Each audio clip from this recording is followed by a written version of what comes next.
Bonjour à toutes et à tous, on se retrouve aujourd'hui pour cette carte fée. Pour cette carte, j'ai utilisé mon tampon Fairy Tail de Dovecraft. J'ai voulu utiliser le rhodoïde sur lequel il y a le motif de ma fée pour voir comment elle serait placée. Sauf que je devais être fatiguée ou j'avais pas mes lunettes, je ne sais pas. J'ai utilisé mon rhodoïde à l'envers. Du coup, vous verrez plus tard que je vais modifier un peu ma façon de faire. Mais comme de partout en scrap, aucune bêtise n'est définitive, on peut toujours rattraper nos erreurs. Pour faire mes effets avec la Distress, j'utilise des post-it pour pouvoir faire mon effet un peu arc-en-ciel, un peu effet de lumière. Et faire mes triangles de couleurs sans que ça déborde sur les autres. Je vais utiliser plusieurs couleurs Distress pour cela. Je vous laisse regarder.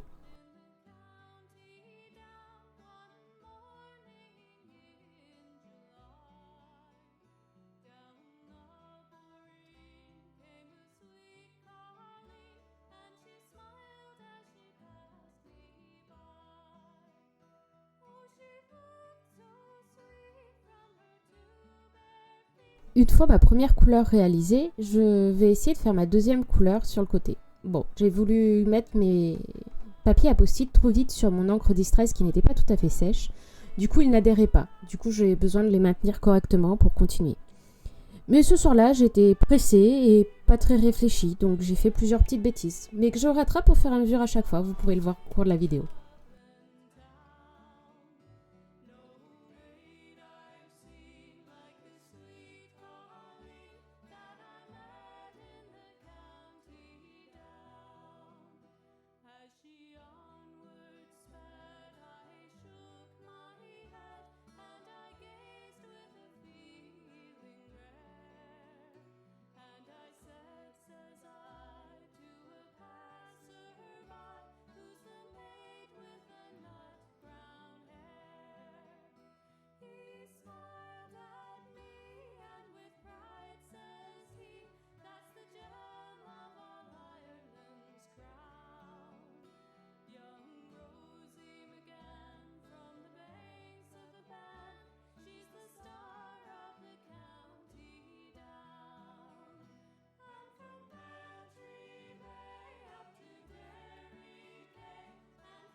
Mon fond à l'encre Distress est maintenant réalisé. Je vais utiliser mon tampon sur une chute de papier blanc que je vais ancrer à l'aide de Memento noir parce que je vais utiliser une solution de mélange pour crayon de couleur. Je vais y arriver. Donc je colorie à l'aide de crayon de couleur classique. Moi, ça a été le premier prix chez Cultura là que j'utilise. Et je vais coloriser toute ma fée comme ça. Puis après, à l'aide de mes estompes, je vais appliquer mon mélange pour cacher mes coups de crayon.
Une fois que le coloriage de ma fée me convient, je vais découper minutieusement mon tampon en étant le plus près possible de mes traits noirs, voire limite dessus.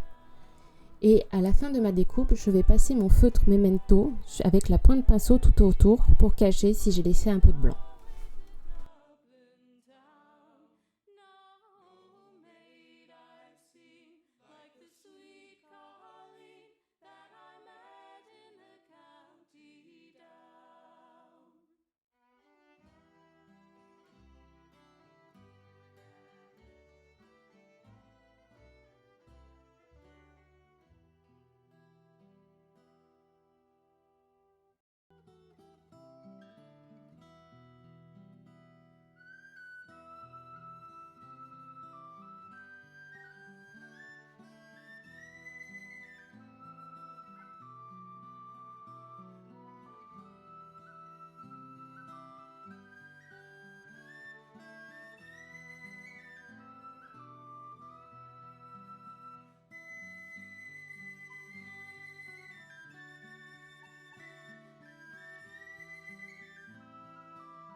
tout autour de mon sentiment pour teinter un peu mon papier qui faisait trop blanc à mon goût.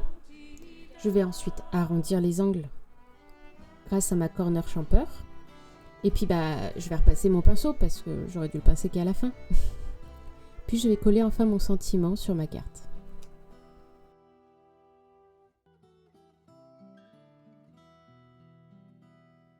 Je vais utiliser de la mousse 3D pour mettre derrière mon sentiment pour donner un peu de volume à cette carte que je trouvais un peu trop plate.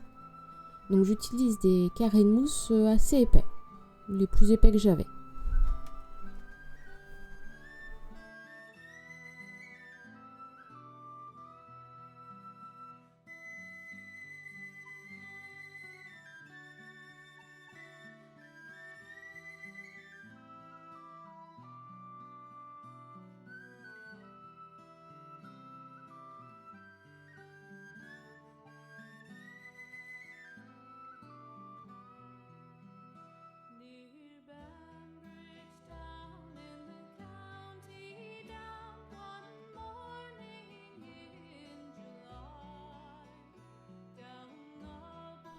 Je vais maintenant essayer de donner un peu de relief à cette fée grâce à un tapis. Alors moi j'ai un tapis de souris, on peut appeler ça un tapis martyr, enfin un tapis de mousse.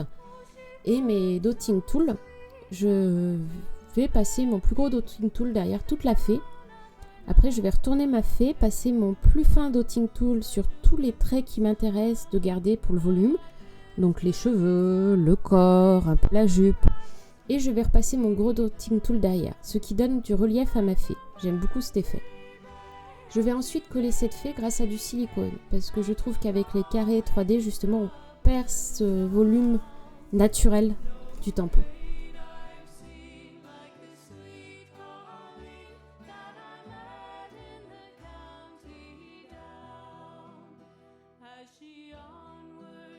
Je vais maintenant faire l'intérieur de ma carte. Pour cela, je vais tamponner ma fée en bas à droite de ma carte, à l'encre vers sa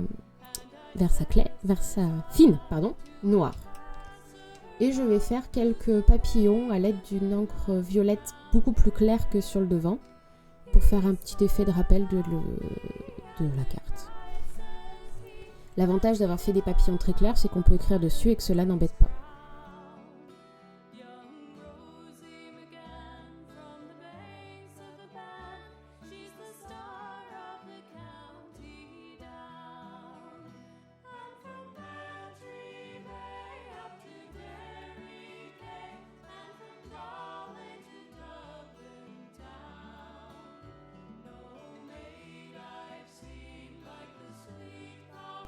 Maintenant que j'ai fini l'intérieur, je veux coller ma carte à l'extérieur. J'ai attendu pour être sûre, comme je ne savais pas où j'allais faire les tampons et les pochoirs pour pas que le volume me gêne.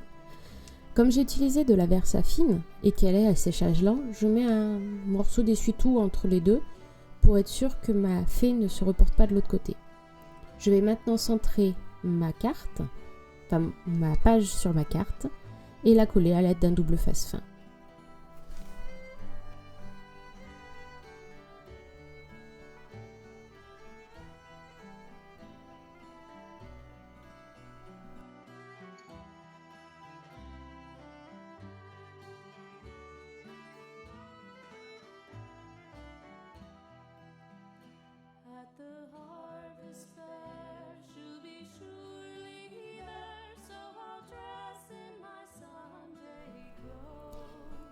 Voilà, ma carte est enfin terminée. Je vous remercie d'avoir regardé cette vidéo. Je vous dis à très bientôt pour de nouvelles créations. Au revoir.